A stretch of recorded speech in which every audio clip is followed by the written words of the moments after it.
This is the true flower of life. A cluster of germ cells of a future human being. At this stage, it resembles a bud.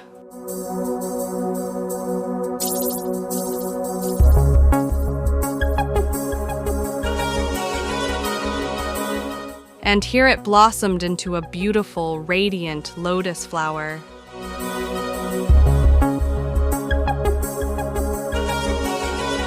We all went through this stage of development. At this point, we were 14 days old.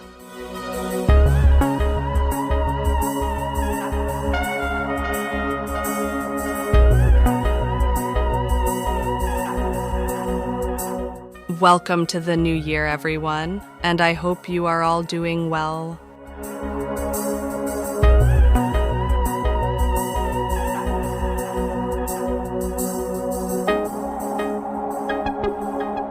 By the way, how well do you know your own body? Why am I asking?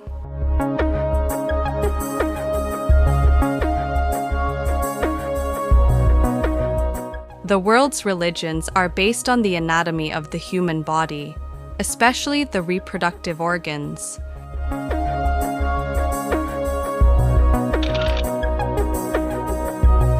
Symbols of reproductive organs can be found almost everywhere in Egyptian frescoes. This fact is concealed. We will discuss Egyptian symbols later.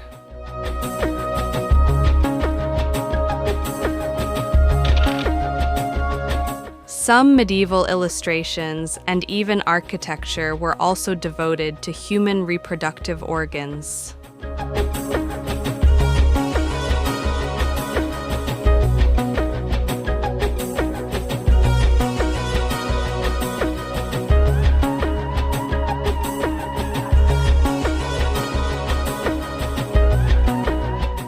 Now you're probably shaking your head in disbelief.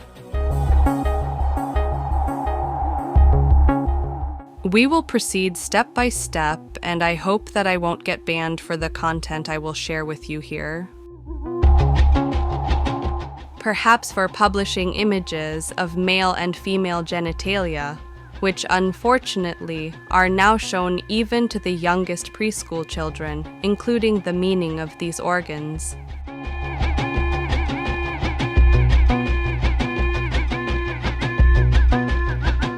Children should enjoy a carefree childhood, and this topic really has no place in their world.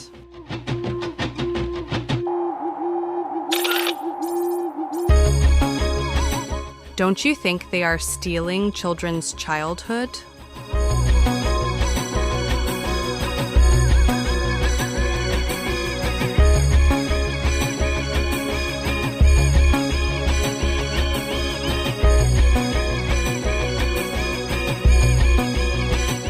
The human body, and especially what it hides, is a miracle.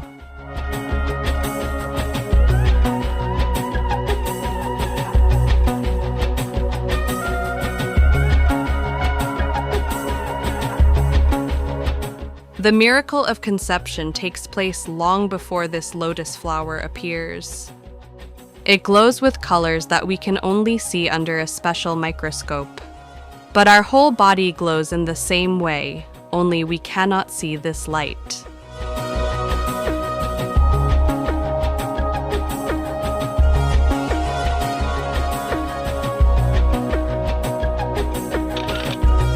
Lotus flowers appear in women's society, particularly in Egyptian culture and in the Hindu religion.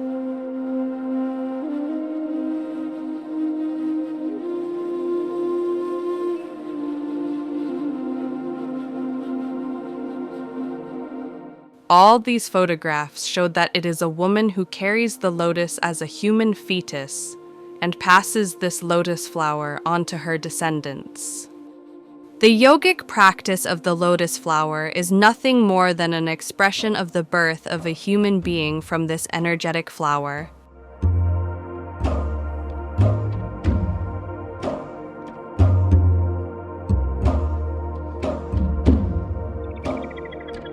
In later architecture, lotus flowers are transformed into rosettes. You can see them mainly on sacred buildings. The largest rosettes are round temple windows, mostly colored blue and purple, the colors of the blue lotus. They are made using the Tiffany technique, which means that individual pieces of glass are set into a lead frame. Most of them depict scenes of saints who also came into this world from a lotus flower.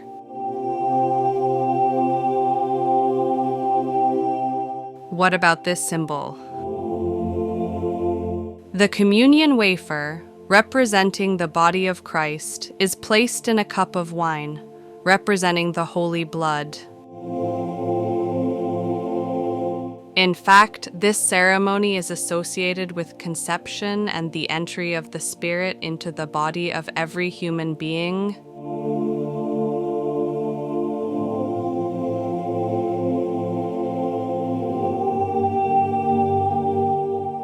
Yes, the Holy Grail is nothing more than...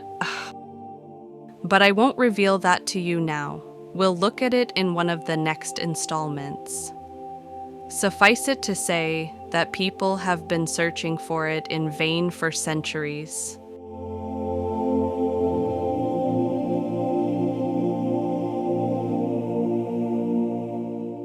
A large number of these chalices have appeared throughout history, and each one was guaranteed to be the real one.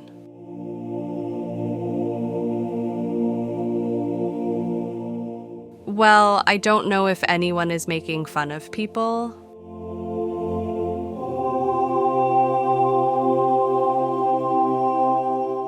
It is interesting, however, that in Slavic languages, the word for the Eucharist is hostia. Its root word is visitor.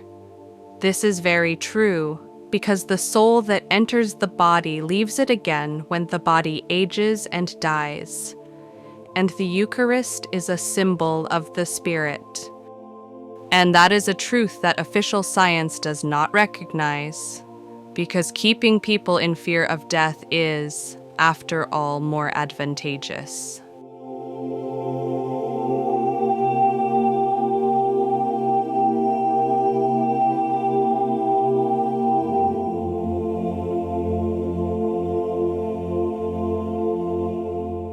Our topic will be extensive and difficult for me to explain, but I will devote time and diligence to it.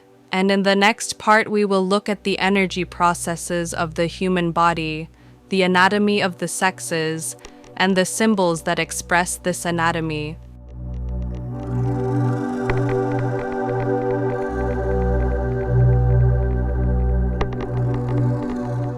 Most of the time, we don't notice them, or we're afraid of these symbols, but everything relates to our arrival and departure from this world.